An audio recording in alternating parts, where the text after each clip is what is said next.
Full control initialized. Hello there, comrades and cannon fodder. It's Dvoid here.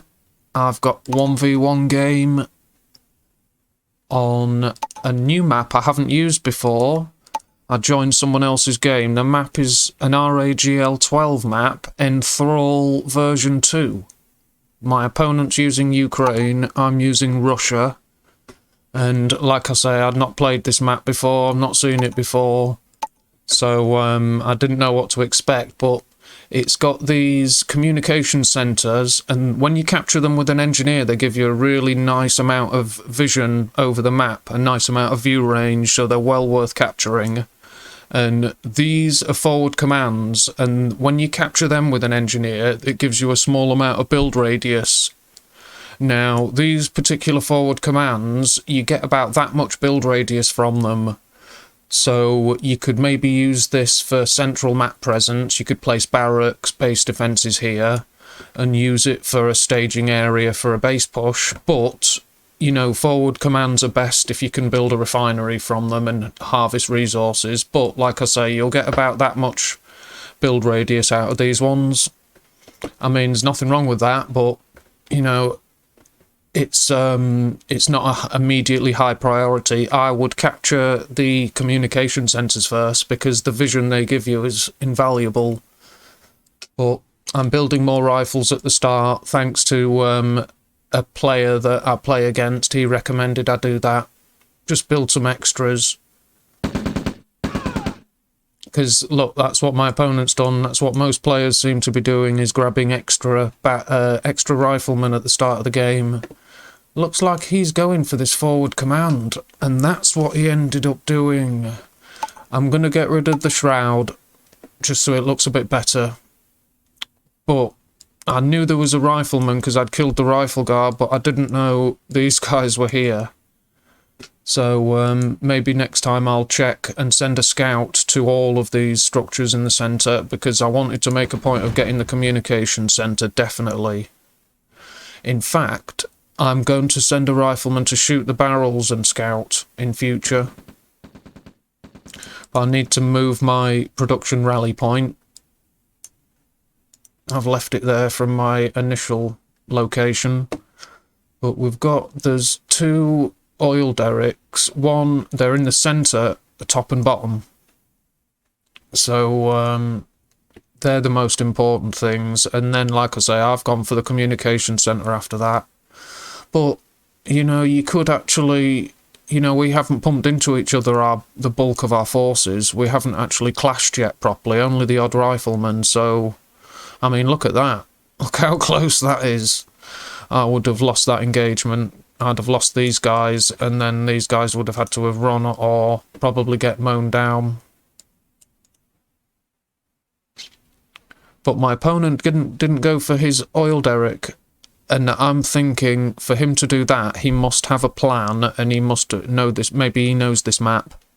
I could be wrong, but to ignore the oil derricks and go for these, it's because he's got an idea. I think he's going for some sort of push, base push. But I found these guys, look, and I tried doing some crushes, just didn't have any luck this time with crushes.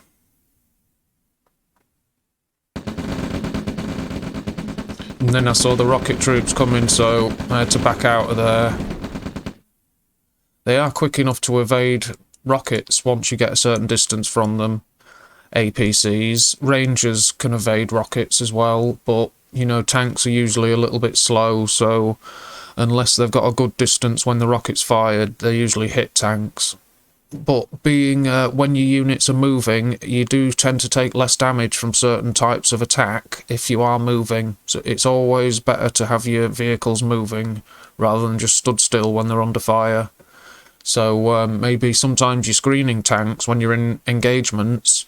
You normally press S to stop your units when engagements start, because a unit standing still is better than a unit attack moving, because they often move to acquire the next target and things like that. Whereas if your units are stood still, there's no wasted time. But your tanks up front, they it's often worth moving a tank or two up and down your front line just so that they take less damage, and plus if a unit is moving up and down the front line, you can allow it to continue moving out of attack range and save it being destroyed. So having a couple of tanks up front moving is actually useful. Here we go. Both sides cautious, look. Let's have a look at our army values as the initial engagement start. He allowed me to get his vehicle, that's a mistake, so he's wise to back off. But he got my communication centre. And now I'm aware of the Tesla coil. Time to leg it, because I don't want to lose that APC. But now I'm aware of what he's doing. He doesn't need to base push. This map has got a built-in kind of basic base push. You could extend... Oh no, but there you go, there's your build radius, look, from that. So you can't build any further than here, but, you know, it's backed up by this. Look, he is a base push player. I said in my last post, which I've made, but I haven't actually posted yet, I mentioned this particular player and that he base pushes. I actually said that very thing. And then I went to have a game, saw this player was in the lobby, waiting for a 1-against-1, and I joined him, and it was literally, I'd mentioned him, and the fact that he base pushes, not even half an hour before in a post. I just haven't posted that video yet, so I might do. Now I've said that, I probably should. But it wasn't a normal game, it was 3 short clips kind of thing. But my opponent's spreading out nicely. Like I say, it leads me to believe he does know this map, but it is a very kind of different, unique sort of map. You know, and like I say, he does like to base push, this player. He changed from playing in one style, one way, and one aspect of that was always hunting enemy engineers. It was a real pain. He was probably the best player for hunting enemy engineers because it made you escort them so carefully and so closely that it cost you time and focus and attention, and you often ended up delaying things or even sometimes forgetting things because this guy was so on the ball with hunting your engineer. It was very difficult, but he completely stopped doing that, and now he's improved, but base pushing, aggressive base pushing is now a trait. And there's no sign of hunting engineers at all anymore, which is a shame to lose that particular trait, because it stood out above all other players, even some of the best players. None of them were that relentless, and that... like, you couldn't be that certain that they would be hunting your engineers, and just because you know what they're going to do, it's still a bad thing. You have to account for it. 2 tank scouts for an eco raid. No damage done. And he's fallen behind in army value. I'm wondering if it's because he's spread out so much, but look at this map presence. He's taken, you know, he's got 1, 2... 3, 4 ore patches under his control. I've got, 1, 2, 3 basically, and only one of them is good.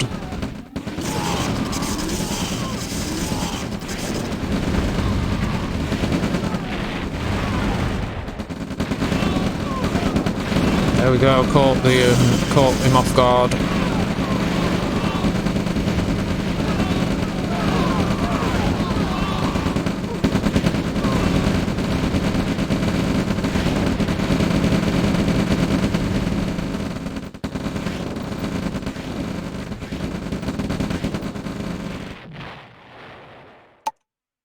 Let's see that if it didn't put him into low power, and he's got a nice attack here, look. This is my best ore patch, so he's actually timed this perfectly. Chosen his target perfectly. I'm hitting him here. I've got to keep up the momentum. And he has to get his MCV out of there. He's trying to save assets. But this attack here is excellent. It's cutting off my money supply, and I'm going to have to... You see, look, I'm having to redistribute my ore trucks. and I'm in low power, so his counterattack during my attack, there you go, is an example of an automatic counterattack being an essential part of reaction to when you are attacked. And this is, look, a couple of tanks, some rifles and a rocket or two. That's all it took, and it has just cut off my main supply of ore, put me in low power, distracted my attention, and I'm having to cope with multiple threats and objectives just because of him using these units, when he's obviously being smashed really badly by what I've just done. I've got a big army, I've just smashed him, but that tiny counter-attack response has just done so much. So there's a perfect example for you. You know, his army is completely outmatched, outclassed, outgunned, but his choice of target, you know, whether he knew exactly how good a target and how well timed it was, is another matter, but, you know, it was excellent. It just completely cut off my cash supplies and my expansion supplies. I've had to move this way, look, I've got 4 on there, and I've had to move back to my base. I'll have to move back again to where he pushed me away from, but I've got too much of an army to lose now.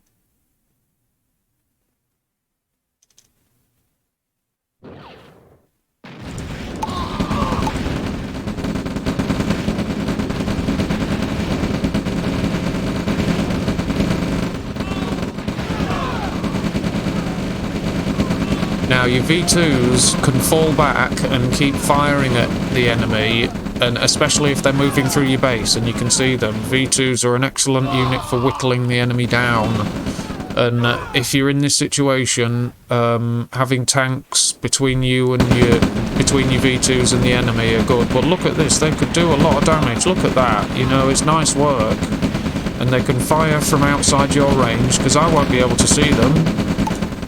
Look, I can hardly see that because I'm close, but I can't see that one, look. They are an excellent unit, and when they follow you, you can kite them away. So you move your V2s away, and when they're ready to fire, you fire again and back off. And while they're following you, you keep doing that, and it's just a really nice unit for whittling down an enemy attack force when you're struggling, you know?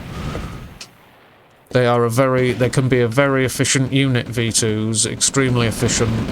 They are probably an equal top favourite unit of mine. They were my favourite unit for a long time, V2s. My opponent's GG'd, but I do like Thieves just as much now. I do like Thieves as much as V2s. They are excellent. But yeah, there we go. I haven't fought that particular opponent for a little while either. But I'm glad that I saw them and joined their game. And we'll just go through army graph and the basics. And it's the first time I've fought on that map as well. Like I say, look at the earnings. Very interesting. But the map, Enthrall version 2. So it's a very interesting map that. It's, like I say, you could have a lot of activity early on and you wouldn't necessarily bump into the enemy because there's these different objectives, 4 in the centre, 2 in the centre, top and bottom. It's an interesting map, that. Oil pumps. Yeah, it is. It's an interesting map. I like it, actually. It reminds me of a larger version of Discovery. The way these are at the corners like this. And you could, you know, it could be a pain where you've got units hidden here. And at the later game where you finally get to expand here or something, and then you've got thieves coming out of the corner. It just reminds me, and then it reminds me of a stretched out Discovery, and with the extra content in the sense of there's more than the comm centre in the middle. You've got a couple of comm centres and forward command posts. It just, yeah, it seems like a more lively Discovery or rediscovery, another version. But yeah, there's the earnings. We both had an earnings spike, look, and an earnings dip, but my remaining army is considerable. Destroyed. There's the combat tab. No support powers active. I'm still producing effectively. In fact, let me see, am I producing? Yeah, my infantry is still producing. There's the economy tab. I've still got 9 ore trucks left. There's the basics. So I hope everyone enjoys the game. I'm going to post this one. Like I say, I'm not sure about posting the others, but I think I might do now I've mentioned it. The other 3 short games that I've made in a clip before this one, I might post them before it. So if I do, you'll see. And I hope everyone enjoys this game, because I found it a fun one, and it was always good to face this particular opponent. So until next time, viewers, take care and goodbye. Battle control terminated.